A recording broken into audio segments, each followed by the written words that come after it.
내 첫사랑은 외숙모라고 자신있게 말할 수 있다. 외숙모는 나의 끓어오르는 욕구를 해소해준 첫 여인이었다. 지금부터 외숙모와 있었던 일을 적어보려 한다.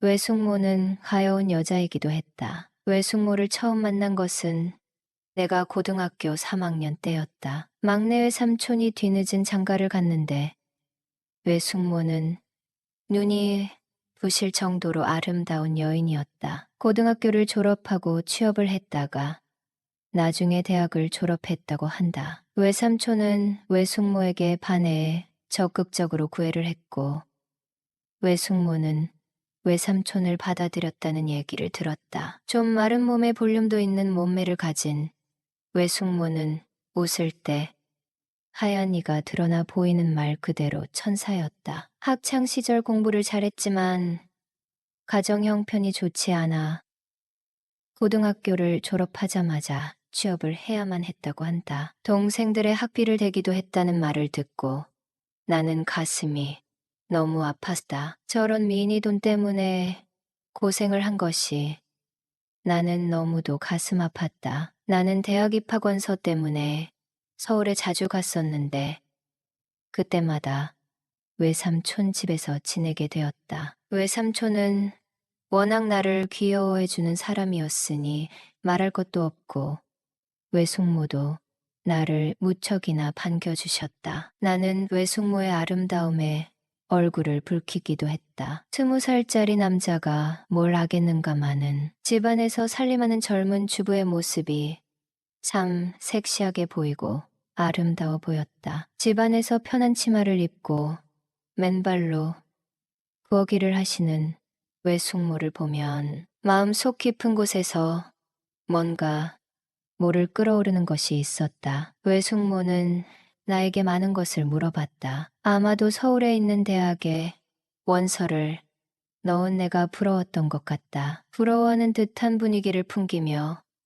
외숙모는 나에게 많은 도움을 주셨다. 대학 합격자 발표가 있던 날 외숙모는 나에게 전화를 걸어 직접 축하를 해주셨는데 나는 아름다운 외숙모의 축하가 어느 누구의 축하보다도 더 고마웠다. 나는 대학을 다니기 위해 서울의 하숙집을 알아보았는데 외삼촌은 엄마에게 전화를 걸어 서울에 삼촌이 사는데 하숙을 한다는 것은 남들이 욕할 일이라고 하며 외삼촌 집에서 학교를 다니게 하라고 적극적으로 권유를 했다고 한다. 내가 외삼촌의 집에서 지내게 되면 외삼촌보다도 외숙모가 힘들 것이란 건 누구나 다 알 수 있었다. 외삼촌이 엄마에게 적극적으로 권유를 했던 배경에는 외숙모가 있었다는 것을 나중에 알게 되었다. 나는 결국 외삼촌의 집에서 학교를 다니게 되었다. 엄마는 외숙모에게 소리까지 질러가며 하숙비를 받으라 했고 외숙모는 마지못해 엄마로부터 하숙비를 받은 것으로 알고 있다. 우리 과는 여학생의 비율이 커서 나는 즐거운 대학 생활을 했다. 술도 마시고 친구들과 자주 어울리는 나를 보고 외숙모는 많이 부러워하는 눈치였다. 외숙모는 대학 생활에 대해 많은 것을 궁금해했다. 나는 외숙모에게 나의 대학 생활에 대해 전부 말해주었다. 1학년 때 나는 여자친구를 사귀게 되었는데 외숙모와 비슷한 분위기를 풍기는 여자를 사귀게 되었다. 아마도 외숙모는 내 마음속 연인이었던 것 같다. 외숙모에게는 비교도 안 될 정도였지만 나는 그녀를 외숙모라 생각하고 사귀었다. 여자친구는 외숙모를 닮은 만큼 미모가 뛰어났다. 알고 보니 해픈 여자의 전형이었다. 순수함의 가면을 쓰고 남자들을 후리고 다니는 여자 선배. 동기할 것 없이 그녀는 숱한 연문을 뿌리고 다녔다. 결국 나는 그녀가 남자 둘과 여관에 들어가는 것을 목격하고 말았다. 터덜터덜 걸어서 집으로 왔는데 문을 열어준 것은 외숙모였다. 내 표정을 살핀 외숙모는 나의 눈치를 보며 무슨 일이 있었냐고 물었지만 나는 대답도 없이 내 방으로 들어가 버렸다. 너무나도 충격적이었다. 남녀가 사귄다는 것은 신뢰가 바탕이 되어야 한다고 생각했는데 그녀는 나에게 너무나도 큰 충격을 안겨주었다. 그녀를 볼 때면 항상 외숙모를 떠올렸는데 그녀의 모습은 외숙모에 대한 배신이기도 했다. 심호흡을 해도 가쁜 숨이 진정되지 않았다. 그때 외숙모가 조용히 내 방에 들어와 외삼촌 오늘 못 들어온대. 외숙모는 외삼촌 얘기를 꺼내며 나에게 말을 붙이려고 했다. 나는 외숙모를 물끄러미 바라보았다. 긴 치마를 입고 머리를 단정하게 묶은 외숙모의 모습은 여자친구를 잊게 만들고 얘 가슴을 뛰게 했다. 외숙모는 걱정스러운 눈빛으로 나를 바라보았다. 나는 외숙모에게 여자친구와 헤어지게 되었다고 말했다. 외숙모는 나에게 여자친구가 있다는 사실을 알고 있었다. 그랬어, 괜찮아? 간단한 외숙모의 질문에 나는 울음을 터뜨리고 말았다. 외숙모는 어린아이처럼 우는 내가 안쓰러웠는지 나를 안아주셨다. 외숙모의 품이 느껴졌다. 온기와 사랑이 느껴졌다. 나는 점점 뭔가 모를 끓어오르는 것을 느끼게 되었다. 나도 모르게 이 말이 튀어나왔다. 숙모 오늘 우리 같이 자면 안 돼요?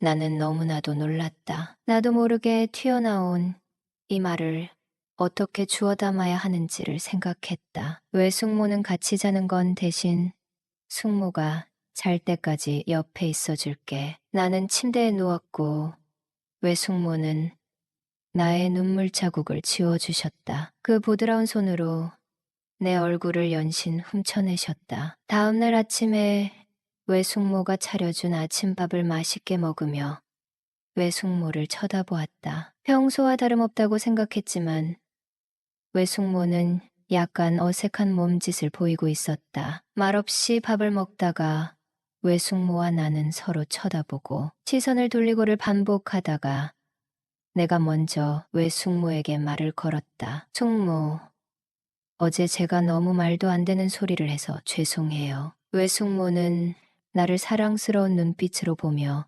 하얀 니를 드러냈다. 숙모의 그 미소였다. 나는 결혼하게 되면 외숙모 같은 여자와 결혼할 것이라고 굳게 다짐했다. 학교에 가서도 온통 외숙모 생각뿐이었다. 외숙모의 미소, 찡그림, 미간의 주름 등이 내 머릿속을 가득 채웠다. 여자친구는 나에게 왜 연락을 안 받았냐고 물었지만 나는 쓴웃음으로 답했다. 여자친구는 뭔가를 느꼈는지 나에게 더 이상 캐묻지 않았다. 외숙모와는 달랐다. 외숙모는 내 표정만 보고도 내 감정 상태를 알았다. 궁금해서 참지 못했다. 그래서 내 방에 와서 내 마음이 왜 안 좋은지를 알기 위해 필사적으로 노력했다. 여자친구는 이런 점에서 외숙모와 많이 달랐다. 그래도 여자친구의 배신은 내 마음을 아프게 했다. 지하철에서 내리며 한숨을 쉬었다. 그리고 집으로 들어가며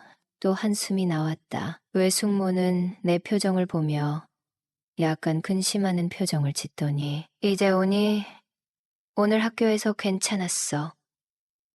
하고 물으며 환한 미소를 지었다. 나는 주체하지 못하고 외숙모를 꽉 안았다. 아이 왜 이래? 지금 삼촌이 있단 말이야. 분명 삼촌이 있다고 했다. 삼촌이 있기 때문에 안 된다는 말이었다. 나는 가슴이 방망이 질치기 시작했다. 외삼촌은 아침에 집에 들어와서 저녁을 먹고 다시 출근을 해야 한다고 외숙모가 알려주었다. 앞으로 한 달 동안 그렇게 일을 해야 한다는 사실을 나에게 전해주며 외숙모는 하얀 이를 드러내고 미소 지었다. 외숙모의 미소에 나는 의미를 부여했다. 외삼촌이 밤에 일을 하러 나간다는 사실에 외숙모도 달뜬 것이라 믿고 싶었다. 외삼촌은 저녁을 먹고 잘 다녀오겠다는 말을 남기고 출근했다. 외삼촌이 나가자마자 나는 외숙모를 안고 안방 침실로 갔다. 외숙모는 잠시 놓아달라고 사정하듯 말했다. 그리고는 나에게 잠시 나가 있으라고 했다. 나는 거실에서 초조한 마음으로 기다리고 있었는데 다 됐어. 들어와 하는 외숙모의 말에 거칠게 안방문을 열고 들어갔다. 외삼촌과 함께 찍은 사진들이 모두 이어져 있었다. 방으로 들어간 나에게 외숙모는 삼촌한테 미안하잖아. 이걸 다 치우고 해야 그런 외숙모의 모습이 사랑스러웠다. 또한 외삼촌에 대한 묘한 질투심도 느껴졌다. 사실 외삼촌은 외숙모를 많이 사랑하지는 않는 것 같았다. 그날 외숙모와 나는 밤을 새워가며 뜨거운 시간을 보냈다. 새벽녘에 외숙모는 퀭한 얼굴이 되어버렸고 나는 외숙모에게 괜찮냐고 물었다. 외숙모는 좀 아프고 힘들지만 조카하고 싶은 만큼 하라고 말하며 이간에 주름을 지어 보였다. 외삼촌이 밤에 근무를 하는 기간에는 외숙모와 낮거리를 하며 보냈고 외삼촌이 낮에 근무를 하는 기간에는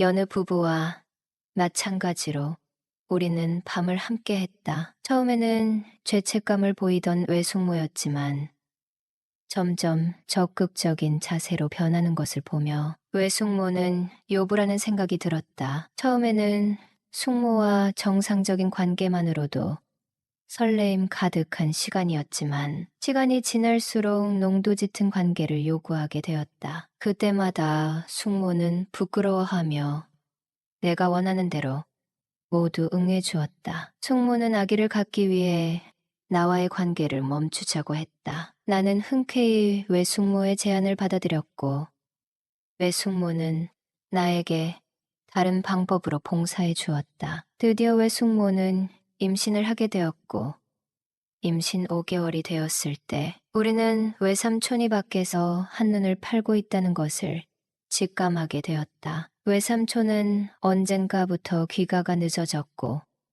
여자의 체취를 풍기고 있었다. 외숙모도 알고 있는 듯 했지만 인상 한번 쓰시고 말았다. 외숙모는 자신의 임신 때문에 외삼촌이 일시적으로 외도를 하고 있다고 생각하고 집안일에 더욱 열심이었다. 그리고 외숙모는 나와의 관계가 있기 때문에 외삼촌을 탓할 수 없다고 했다. 외숙모는 학창시절 공부를 잘했음에도 집안 형편상 대학을 포기할 수밖에 없었던 불쌍한 여자였다. 항상 대학을 나온 여자들의 자유분방함을 부러워하셨고 나의 대학 생활을 늘 궁금해하며 한숨을 쉬곤 했는데 대학의 동경심이었던 것 같다. 외숙모는 임신 때문에 나와 관계를 할 수 없다고 했다. 하지만 어느 날 나는 더 이상 참을 수 없다고 진지한 표정으로 외숙모에게 말을 했다. 외숙모를 너무 사랑하는데 이렇게 말끝을 흐리자 외숙모는 그럼 살살해야 해 라고 말하며 응해 주었다. 점점 배가 불러오자 외숙모는 힘들어하면서도 내가 요구할 때마다 응해 주었다. 아이를 낳은 후 모유 수유를 하는 동안은 안전하다고 하며 나를 잘 받아주는 외숙모를 점점 더 깊게 사랑하게 되었다.